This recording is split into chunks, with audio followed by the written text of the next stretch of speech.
Movies are visual stories. And as the director, you have to be head storyteller.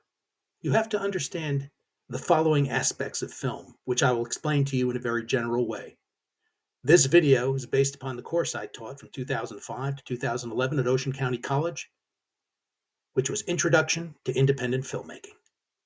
Come with me on this journey and enjoy.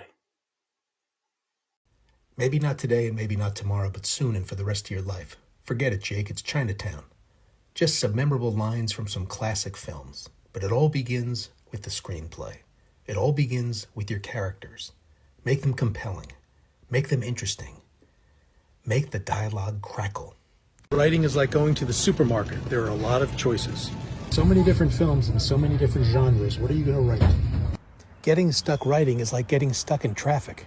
You have to wait for something to change, to move.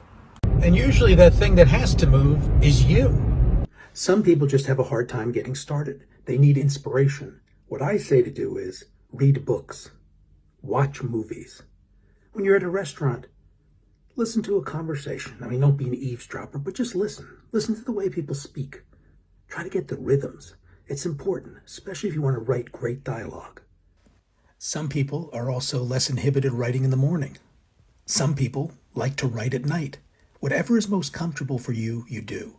And if you're worrying about formatting, don't, because there are so many programs out there that will help you format screenplays. You can also purchase screenplays, find them online, or find books about how to write screenplays. It is endless, the amount of information out there. I used to always free write, and I would fill up composition books by the dozen. Remember, the best way to write is to keep writing, and to write from what you know. That'll help. It's a good start. Now go write your screenplay. When directors, writers, and producers decide what kind of visual life they want to achieve for their film, they usually seek out locations outside the studio. When you find yourself working on an indie level outside of a studio, sometimes it's just as easy as picking a park like I did here, Alair State Park, for my film Ghost House. And sometimes when you're making a short film, a location that you're staying at, maybe on vacation, can be inspiring, as it was for me and Kate May back in 2015 when I made The Haunted Hotel. But the best and most proper way to use a location is, of course, to get permission. Often you'll have to pay money, sign an insurance form, and sometimes, the way I worked in really low budget film, I just pretty much got a handshake. But to be honest, for my small projects, I often shot exteriors and interiors on the fly and without permission. Now, if you're doing your own personal films, that's fine, but if you want some sort of distribution in the future, I don't recommend that. What you want when you scout locations is to make sure these locations fit the mood of your script, your story. You also want to make sure that it's an environment that you can control to an extent. It's very important. And an environment that has lots of parking, depending on the size of your crew. Remember, you need to get in and out of there conveniently for the days, the weeks, and the months you're going to take shooting in this location. Now, wherever you ultimately shoot, be respectful of your location. You may need to shoot there again in the future. You never know. But don't rush or shortchange the process of scouting locations, because it has a very important impact on the way your film looks, the way your film will be perceived. And you have to take great care in getting the shots that you need to get. When choosing outside locations, make sure you check out the traffic pattern. Make sure there's no planes going overhead in this area. That can lead to a lot of sound issues and a lot of stopping and starting, which will kill your time. Find the setting that is best for you in your film to give it that visual life that you first imagined when you wrote it. Take your time. I cannot stress that enough. Because if you look around, you'll finally see exactly what you're looking for. And that's very important. And that can really help make your film wonderful. Cinematography. It is the art and technique of capturing moving images.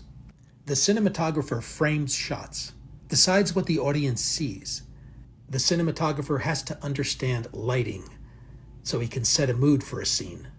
And a cinematographer must understand camera movement, whether it's physical movement or on a dolly, or movement that is added later in post-production, or special effects that are added. A great cinematographer can convey a state of mind just with a zoom in. How many films have you seen over the years? And how many of the images in those films have stuck with you? Whether you first saw them on the big screen or streaming at home, you'll always remember them. Again, think of all the great films you've seen. Think of the wonderful cinematographer for Jaws, Bill Butler. That famous push-pull scene as we see Chief Brody's reaction to the death of Alex Kidner.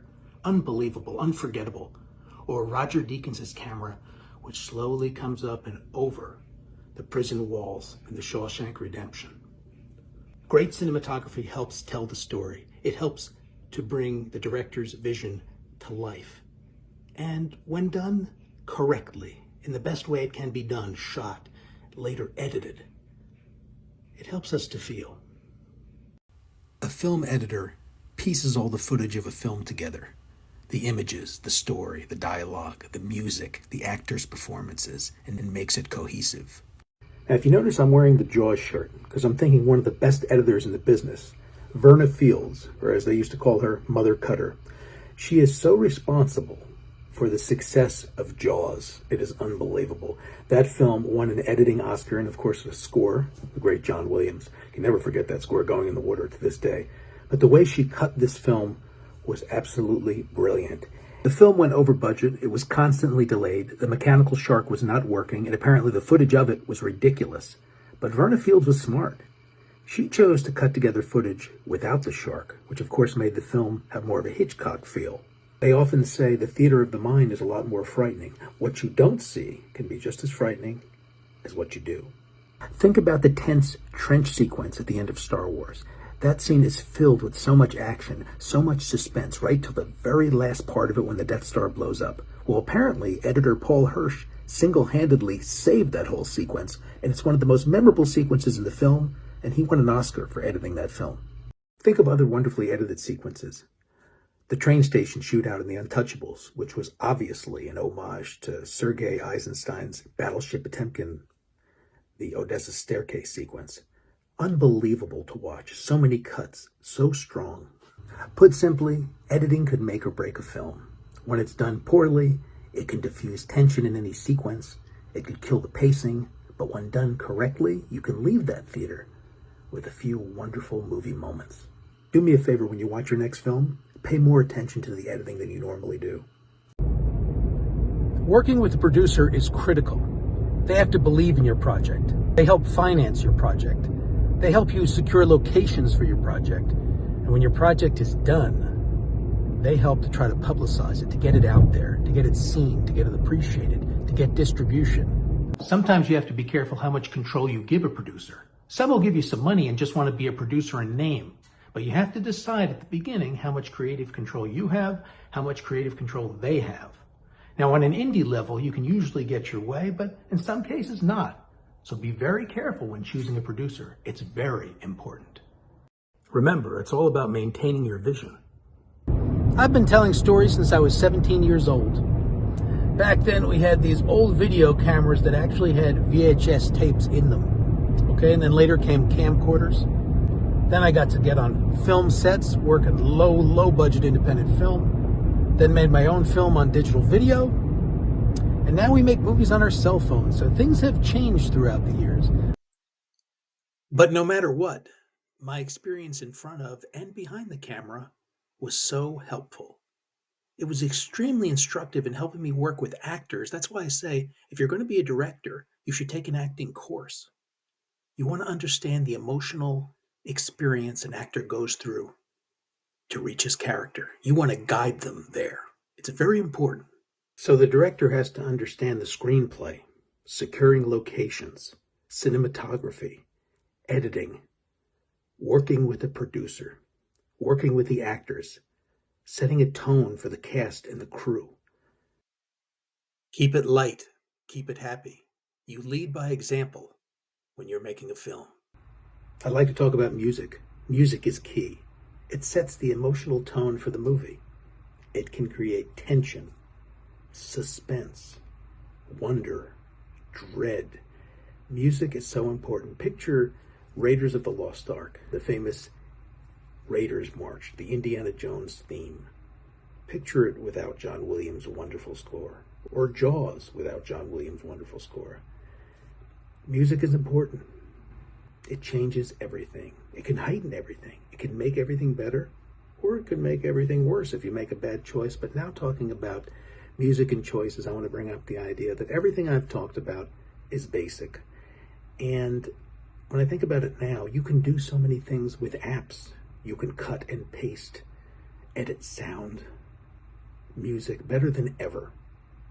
And the only problem with that, using an app, and it seems simple, and I guess that's what technology is about, to make our life simple, but it takes the filmmaker out of the film.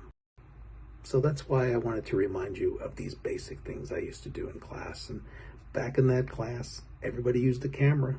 They weren't using a cell phone. So make your movie because you love it. Make your movie because the story is compelling and interesting. Make your movie so you can touch people. Excite them, frighten them, whatever you want. It's your movie.